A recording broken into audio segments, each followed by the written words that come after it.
Hola, hoy día vamos a estar hablando sobre el fanatismo en las barras bravas. Nuestra presentación se llama La otra cara del fútbol en Chile. Para dar un poco de contexto, en el Superclásico del pasado 19 de marzo de 2024, el equipo de fútbol de la Universidad de Chile logró romper una racha de casi 23 partidos sin ganar contra Colo-Colo en el Estadio Monumental. Este hecho histórico del fútbol, sin embargo, se vio opacado por una gran ola de violencia protagonizada por las barras bravas respectivas a cada equipo, los de abajo y Garra Blanca. Dentro de estos hechos se encuentra la muerte de un hincha, otro individuo en estado grave, además de agresiones y amenazas con armas de fuego. Todo esto sacado de Tele 13 de ese mismo año. Estos sucesos demuestran el nivel al que puede llegar el fanatismo, transformándose en un fenómeno social de gran impacto y muchas veces poniendo en riesgo la seguridad pública y erosionando el verdadero espíritu del deporte. Bueno, nuestro concepto de fanatismo en las barras bravas, como fenómeno social, se caracteriza por movilizar una gran cantidad de personas a partir de un interés en común. Según Busquet, el fanatismo deportivo es caracterizado por la pasión, adhesión, socialización, compromiso, unicidad, intolerancia y violencia que presentan los fanáticos, siendo cualidades que influyen tanto en la percepción personal de un individuo como en su forma de relacionarse con el mundo. Y en cuanto a las barras bravas, estas consisten en grupos de hinchas que muestran un entusiasmo extremo por un determinado equipo de fútbol, pudiendo desarrollar conductas violentas y dañinas para la sociedad, como lo visto el pasado Superclásico.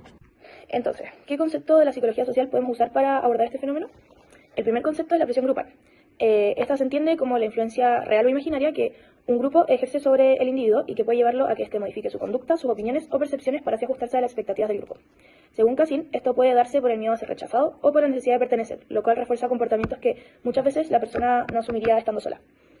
En contextos como el de las barras bravas, esta presión se vuelve mucho más intensa. Participar en cánticos hostiles o incluso en actos de violencia puede convertirse en una exigencia implícita para que puedan ser aceptados dentro del grupo. Según Falla, complementa esta idea desde una mirada más local, explicando que en los grupos así de cohesionados como las barras, la violencia no solo se tolera, sino que puede ser vista como una forma de lealtad y de validación interna. Esta fuente la elegimos porque aporta un análisis psicosocial contextualizado de Latinoamérica y se enfoca directamente en el comportamiento violento dentro de las barras. Eso sí, esta fuente es una tesis de pregrado, lo que es una limitación importante porque no incluye su investigación empírica propia y no tiene el mismo respaldo académico. El siguiente concepto es la desindividualización, que es un proceso que al estar inmerso en un grupo, una persona pierde el sentido del yo y se vuelve más influenciable a las normas del grupo. Esto suele facilitar conductas extremas, tales como la violencia y el fanatismo que estamos revisando, porque las personas sienten menos responsabilidad por sus actos y siguen ciegamente al grupo. Según Cassin y otros autores, esto ocurre cuando se diluye la identidad personal, y Llanos, que es otro autor que revisamos, agrega que esto se acentúa cuando no hay una como rendición de cuentas y el grupo da un sentido de pertenencia tan fuerte que en el fondo uno deja de ser responsable por sus actos y solamente se mete como en la masa. Y este es un ejemplo claro de lo que ocurre en la violencia de las barras bravas en Chile, en el fútbol, porque hay un gran sentido de pertenencia. La fuente de Llanos tiene ciertas limitaciones porque a pesar de que es un muy buen trabajo teórico que habla de la desindividualización y la obediencia y seguir el grupo, no se especifica en barras bravas ni en Chile, por lo que es un muy buen trabajo de psicología social, pero no incluye ninguna evidencia empírica de como hinchadas deportivas, y eso hace que no se pueda aplicar siempre a todos los casos. Un cuarto concepto clave dentro de este fenómeno social es el autoconcepto. Según Cassin, el término autoconcepto se refiere a la suma total de las creencias que tienen las personas de sí mismas. El autoconcepto está relacionado con el discurso de ideas que tenemos sobre nosotros mismos, las cuales pueden ser contradictorias y generar que el autoconcepto cambie con el tiempo. La fuente utilizada es relevante en nuestra investigación porque nos entrega una definición completa para la manera en la que estaremos relacionando el concepto con el fenómeno. Por otro lado, según el texto Fútbol, Pasión y Violencia de Maritza Sobraos León, la identidad del hincha se fusiona con la del equipo de manera intensa y emocional hasta el punto en el que el equipo se convierte en una parte fundamental del yo del hincha.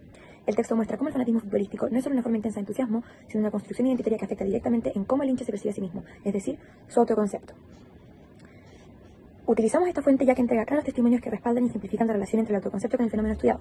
Por otro lado, una limitación es que se centra principalmente en la identidad grupal, pero no profundiza en posibles conflictos entre la identidad individual del hincha y la colectiva de la barra brava, lo que limita el análisis del autoconcepto como un proceso interno. Otro concepto clave para entender este fenómeno es el de la polarización grupal expuesto por los autores Cassin y Monteiro y Narvaja. Este fenómeno ocurre cuando dentro de un grupo cohesionado las opiniones individuales tienden a volverse más extremas y se radicalizan para obtener aceptación social y además se refuerzan las creencias preexistentes. Y esto puede influir en que aumente la intensidad del fanatismo y se justifiquen comportamientos agresivos, como se vio en el Superclásico. Además es relevante mencionar el ambiente de las redes sociales, ya que refuerza la polarización grupal debido a este efecto burbuja que se genera debido a los algoritmos, ya que las personas están expuestas en general a personas que tienen opiniones similares. Y en el fondo se aíslan las visiones que son distintas y se refuerzan los discursos extremos. Y esto puede ocurrir en el caso del fútbol, pero una limitación de esta referencia es, de Monteiro Narvaja, es que no fue específica respecto al fútbol ni al fanatismo. Entonces es más general acerca de la polarización grupal en las redes sociales. Otro concepto relevante para el fenómeno del fanatismo de las barras bravas es el de cohesión grupal, que según Cassin, Fein y Marcus, constituye el grado en el que determinadas fuerzas, como los sentimientos de intimidad, la unidad o el compromiso con una tarea grupal, mantienen unidos a los grupos. Este compromiso con una tarea grupal puede ser, por ejemplo, el de alentar al equipo y puede ser frecuente e intensamente. Según Cíbulo, los cánticos constituyen una manera de cohesión grupal. ¿Por qué? Porque es un esfuerzo colectivo de aprenderse la letra y cantarla durante todo el partido, no individual, y esto hace que se cohesione el grupo. Por otro lado, Castro Lozano habla de que las formas de expresión como los insultos o las ofensas también son una forma de cohesión grupal y por lo tanto la diferenciación con el otro grupo de felicitar al propio grupo y humillar al otro puede derivar en violencia.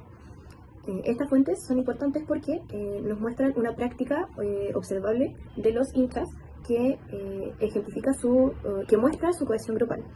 Sin embargo, tienen limitaciones como que no son de Chile. Por otro lado, aquí tenemos las referencias que hemos utilizado durante todo el trabajo. Bueno, en esta diapositiva podemos ver las limitaciones de las referencias de los autores que investigamos, que ya fueron mencionadas anteriormente, pero a grandes rasgos lo que pasa es que algunos tienen o falta de respaldo académico o mayoritariamente no se enfocan en un contexto chileno o un contexto del deporte de las barras bravas, por lo que puede limitar la aplicabilidad a los casos. Y bueno, en la siguiente diapositiva tenemos las conclusiones, que en el fondo se debe intentar prevenir la violencia, sobre todo en el deporte, ya que este tipo de fanatismo en las barras bravas refleja una clara necesidad de pertenencia y de identidad, de querer estar en un grupo y de ser parte, pero también se mezcla con esta desindividualización, polarización y todo eso puede derivar en violencia.